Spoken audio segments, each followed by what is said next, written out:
Alright everybody, Kenny Schaefer with OFit. As always, I'm the Dolce Diet Coach for Nutrition Counseling, and I'm here to teach you how to cook. So the last few recipes, I've done some breakfast recipes and some lunch recipes. I want to touch back to dinner, and I'm going to do one of our more popular recipes in the fighter fajitas. So one thing with the fajitas is that you don't necessarily actually have to use a wrap or a fajita, traditional concept of using like the tortilla wrap, you know. You can use something like quinoa or brown rice. So personally, I kind of changed it out, but I do tend to stick more to the quinoa or the rice and just getting away from the breads. Anyways, it's again about 6 ounces of chicken. The tortilla wrap, I like the Udi's gluten-free wrap, or like I said, you can substitute that out with like a 1/4 cup of quinoa or brown rice. We're gonna do half an avocado, 1/4 of tomato, a little bit of shredded lettuce, some grass-fed cheese if you would like, and obviously we're gonna season it with a little bit of salt, pepper, maybe some cumin and chili powder. Personally, I like cayenne pepper. I like it to be spicy. But this is probably one of our more popular recipes. I see this one get tweeted and talked about quite a bit. So I want to just go ahead and touch bases on how I like to enjoy it. And for tonight's recipe, I will actually be using a traditional wrap, again, the Udi's gluten-free wrap. And I'll show you how I put it together. I will put the disclaimer out there that I don't really eat dairy, so I'm not going to be using any cheese tonight. Feel free to do that. I just do really strongly encourage you that if you are going to source out some cheese to put onto your fajita, please make sure it's grass-fed so you can start getting away from all the antibiotics and hormones and stuff that's getting pumped into all the dairy here in America. Look for a good reputable cheese brand, something like Kerrygold's. It's coming from overseas with grass-fed cows. This dish is a little lighter. Obviously, you can manipulate the spices to make it more spicy or less spicy, and kind of do with it what you will. So give me a moment. Flip the camera around, and as always, I'll give you that step-by-step on how to make it.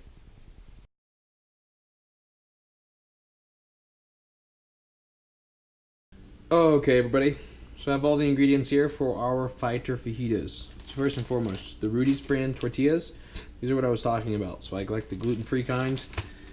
I think they have like a whole wheat version too. Just one of those things. They do kind of suck. They tend to break. That's why I usually end up using like quinoa or brown rice. I don't know, I just feel like it's more natural. So anyways, first thing I'm going to do here while I have the wrap out is I'm going to go ahead and mash down our avocado. So one way you can tell our avocado is ripe is this little pit. If it comes out, an avocado's got a slight give to it, usually a pretty good sign that the avocado is going to be perfectly ripe. So if you're not familiar with cutting avocados, I just like to take the knife and just kind of go around the avocado until it comes in half. You can kind of separate it like you're turning something. It'll separate off with the seed.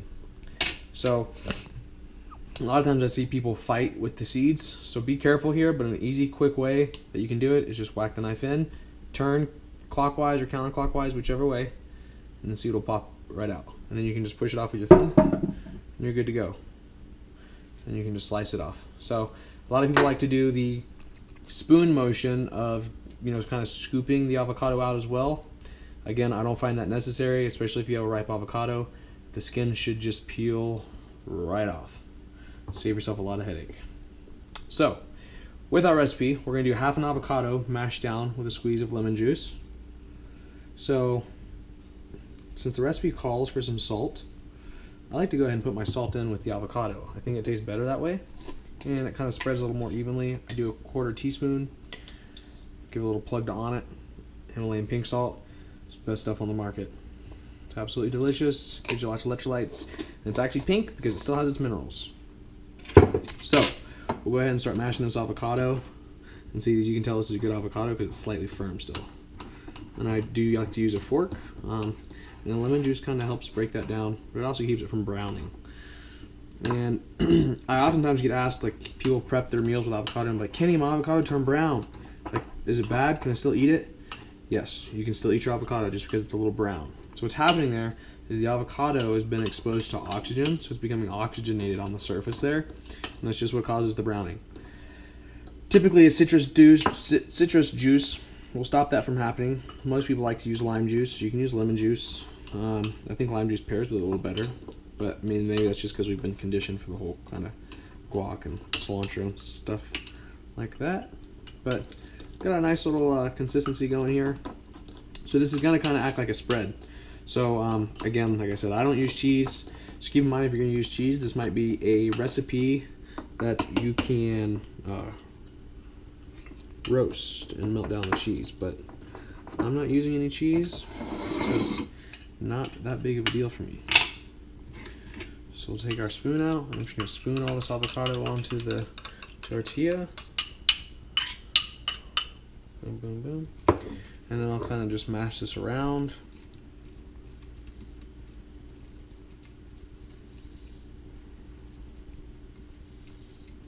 I'll just try to make sure it's somewhat even. It's never going to be perfect. So the recipe also calls for a cup of shredded lettuce. I just do like a half handful of spinach. I don't really believe in eating iceberg lettuce. I mean, it's like a really light green, so it doesn't have a lot of nutrients. Plus, I love spinach. So I'm all about trying to make the most bang for my buck. Should do a little bit of spinach on there.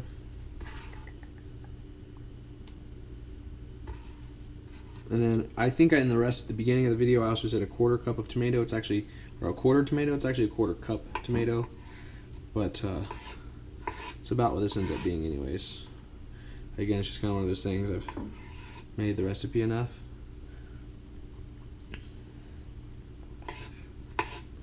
And I am using an heirloom tomato. If you've never invested in heirloom tomatoes, they are a little more expensive, but man, they're so much tastier.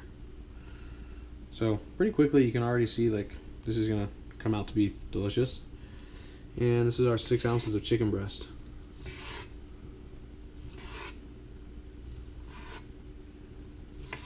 So traditionally the recipe also calls for chili powder, cumin, I believe. No, not cumin. Yeah, chili powder and cumin. Neither of which I have. So I'm gonna use black pepper and cayenne pepper. And you can leave it fanned. I just like to have my chicken kind of chopped up, if you will. So I chopped that up pretty thin. Again, this is where it falls apart. These gluten-free pitas kind of suck, especially for like the amount of food that we're putting on there. And I try to keep it down pretty low. I mean, I guess you could probably spread this out over 2 if you really wanted. Again, this is just another reason why I like to do the brown rice and quinoa. So you got a pretty good idea now of how this dish is going to look. Let's slide this back, let this get into a little better lighting. So I like my food spicy, so I go pretty heavy on the cayenne pepper. Personal preference again. And then a little black pepper.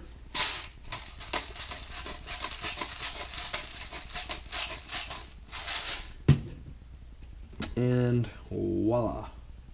That's the dish, guys. Obviously fold it up, eat it. You can just eat it like that. It's totally up to you. As always, I appreciate your time and attention. Please check out ofit.com, subscribe, leave me a message, let me know what you thought, ask me what recipes you want to see next. As I progress through these, I will probably start throwing in some of my own personal recipes. Otherwise, guys, I always thank you for your time. Much love. Live life optimized. Thank you.